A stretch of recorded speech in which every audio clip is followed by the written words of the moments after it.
Thanks for join Global Tutorial Bernard Simamora, SSI, SIP, SH, MH, MM. Subscribe, like, and share. Selamat mengikuti. Hukum Administrasi Negara. Topik 12 dari 50 topik. Instrumen-instrumen pemerintahan, bagian ketiga. Sambungan topik 11. Menjadi pertanyaan adalah seluas apakah kewenangan pejabat atau badan tata usaha negara dalam menerbitkan Beleitsregel. Apakah pejabat tata usaha negara diperkenankan untuk menyimpangi peraturan perundangan yang ada? Mengenai seberapa luas kewenangan pejabat dalam menggunakan phrase Hermesen sebagai alasan untuk menyimpangi ketentuan di atasnya. Hal tersebut justru menjadi titik perbedaan antara perundang-undangan dan peraturan kebijakan sebagaimana disampaikan oleh Hajon DKK sebagai berikut. Suatu perbedaan hukum lain yang penting antara peraturan perundang-undangan dengan peraturan kebijaksanaan adalah peraturan kebijaksanaan mengandung syarat pengetahuan yang tidak tertulis. Ingeschreven Hardeitsklausule. Ini berarti hal yang sifatnya individual harus menyimpang dari peraturan kebijaksanaan guna keselamatan sang warga. Salah satu konsekuensi tugas fungsi negara kesejahteraan adalah kebutuhan akan ruang phrase Hermesen atau kebebasan bertindak. Dampak selanjutnya adalah kemungkinan aparatur tata usaha negara untuk menerbitkan diskresi. Hal tersebut sesuai pendapat Musan yang menyatakan kehadiran paradigma negara kesejahteraan ini, dalam tingkat praksis, menimbulkan konsekuensi logis sebagai berikut. 1. Adanya intervensi atau campur tangan negara yang cukup luas terhadap aspek kehidupan masyarakat dan seterusnya. 2. Digunakannya asas diskresi dalam penyelenggaran pemerintahan. Penggunaan diskresi sebagai konsekuensi diterimanya prinsip kebebasan bertindak pada akhirnya akan memunculkan kewenangan negara untuk melakukan diskresi hukum atau suatu proses kebijakan yang oleh Musan diartikan sebagai berikut. Pemerintah diberikan kebebasan untuk menentukan sendiri bagaimana mengartikan, menangkap maksud dan tujuan dari kewenangan untuk menyelenggarakan pemerintah yang dibebankan kepadanya. Kebebasan negara dalam menentukan atau menafsirkan kewenangan yang dimilikinya bukanlah kebebasan absolut.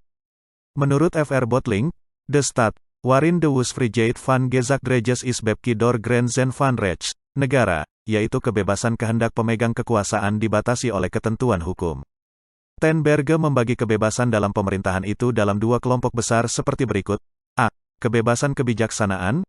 Ada kebebasan kebijaksanaan, wewenang diskret dalam arti sempit, apabila peraturan perundang-undangan memberinya organ pemerintahan wewenang tertentu, sedangkan organ bebas untuk tidak menggunakannya meskipun syarat-syarat bagi penggunaannya secara sah dipenuhi. B. Kebebasan penilaian, wewenang diskret dalam arti yang tidak sesungguhnya ada. Sejauh menurut hukum diserahkan pada organ pemerintahan untuk menilai secara mandiri dan eksklusif apakah syarat-syarat bagi pelaksanaan wewenang secara sah telah dipenuhi. Secara umum, tampak sekali bahwa kebebasan bertindak tersebut tidak boleh bertentangan dengan hukum yang berlaku. Namun, menjadi pertanyaan, sisi mana dari hukum yang tidak boleh dilanggar, apakah dari sisi wetmatiknya atau sisi dulmatiknya?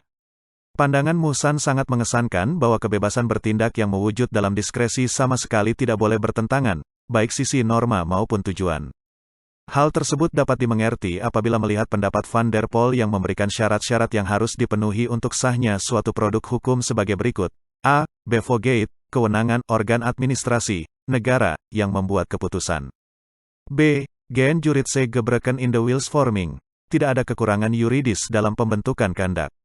C. Fond dan prosedur, yakni keputusan dituangkan dalam bentuk yang telah ditetapkan dan dibuat menurut tata cara yang telah ditetapkan. D. Isi dan tujuan keputusan sesuai dengan isi dan tujuan peraturan dasar. Dalam praktik pemerintahan sehari-hari, banyak hal yang dihadapi pemerintah dan terkadang membutuhkan keluasan-keluasan dalam menjalankan hukum, khususnya untuk melaksanakan tugas dan fungsinya. Untuk itu, tentu pemerintah membutuhkan kemungkinan-kemungkinan serta ruang-ruang hukum yang lebih longgar dalam menjalankan hukum. Menyikapi kebutuhan tersebut, Marbun menyampaikan pandangan yang lebih luas tentang makna phrase Hermesen atau discretionaire sebagai wewenang yang diberikan kepada pemerintah untuk mengambil tindakan. Hal ini dilakukan untuk menyelesaikan suatu masalah penting yang mendesak dan datang secara tiba-tiba, belum ada peraturannya. Kebijaksanaan itu diambil tanpa dilandasi oleh peraturan umum yang memberikan kewenangan kepada administrasi negara untuk membuat kebijaksanaan tersebut. Pandangan Marbun berusaha memberi ruang yang lebih longgar kepada pemerintah untuk mengambil tindakan tertentu di luar peraturan yang sudah ada sehingga menempatkan ruang yang cukup antara Beleitsregel dan norma bagi pemerintah dalam menjalankan tugas dan fungsinya. Pendapat ini didukung oleh Indro Harto yang menyatakan sebagai berikut. tetapi penyimpangan dari peraturan kebijaksanaan yang telah dikeluarkan walaupun bersifat merugikan warga masyarakat yang bersangkutan, kalau terpaksa perlu, juga dimungkinkan. Tetapi syaratnya keputusan tata usaha negara yang menyimpang itu harus disertai dengan pertimbangan-pertimbangan yang benar-benar baik dan memadai. Penyimpangan yang bersifat menguntungkan juga dapat dilakukan. Karena itu, kalau badan atau pejabat tata usaha negara itu melakukan penolakan terhadap suatu permohonan yang masuk, pertimbangannya tidak cukup kalau hanya menunjuk atau berdasarkan peraturan kebijaksanaan yang telah dikeluarkan. Negara dalam melaksanakan peraturan kebijaksanaan yang diterbitkan oleh pemerintah diwujudkan dalam bentuk keputusan tata usaha negara. Keputusan tata usaha negara ini menurut pasal 1 ayat 3 Undang-Undang PT-UN, Undang-Undang Nomor 5 Tahun 1986 Jo Undang-Undang Nomor 9 Tahun 2004 dan Undang-Undang Nomor 51 Tahun 2009, diartikan sebagai berikut, keputusan tata usaha negara adalah suatu penetapan tertulis yang dikeluarkan oleh badan atau pejabat tata usaha negara yang berisi tindakan hukum tata usaha negara berdasarkan peraturan perundang-undangan yang berlaku, bersifat konkret, individual, dan final yang menimbulkan akibat hukum bagi seseorang atau badan hukum perdata. Dari pengertian di atas, secara umum sesuatu bisa dianggap sebagai keputusan tata usaha negara dalam hal memenuhi syarat-syarat a. Penetapan tertulis, b. Dikeluarkan oleh badan atau pejabat tata usaha negara, c. Berisi tindakan hukum tata usaha negara berdasarkan peraturan perundang-undangan yang berlaku, d. Bersifat konkret, individual, dan final, e. Menimbulkan akibat hukum bagi seseorang atau badan hukum perdata. Dari pendapat di atas, dapat disimpulkan penentuan suatu keputusan bukanlah menitik beratkan pada sisi formalitas saja, tetapi juga meliputi sisi substansi yang diatur. Bahkan, Indro Harto menegaskan bahwa keputusan yang tidak memenuhi syarat formal tetap bisa menjadi objek gugatan apabila terkandung beberapa unsur, a. Badan atau pejabat tata usaha negara yang mengeluarkannya, b. Maksud serta mengenai hal apa isi tulisan itu, c. Kepada siapa tulisan itu ditujukan dan yang ditetapkan di dalamnya jelas bersifat individual, konkret, dan final. D. Menimbulkan suatu akibat hukum bagi seseorang ataupun badan hukum perdata.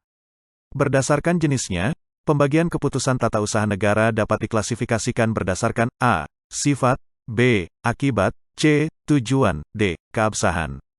Berdasarkan sifatnya, suatu keputusan dapat dibagi menjadi keputusan kilat, Flutige-Beschiking, dan keputusan tetap, Bleich-Van-Beschiking. Keputusan tata usaha negara yang bersifat kilat atau flutig adalah keputusan tata usaha negara yang hanya berlaku dan berakibat dalam tempo yang singkat saja.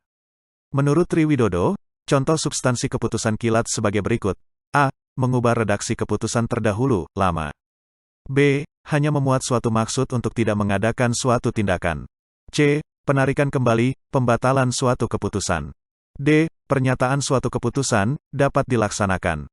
Sementara itu, keputusan yang tetap adalah keputusan yang mempunyai jangka waktu keberlakuan lama dibandingkan keputusan yang sifatnya kilat.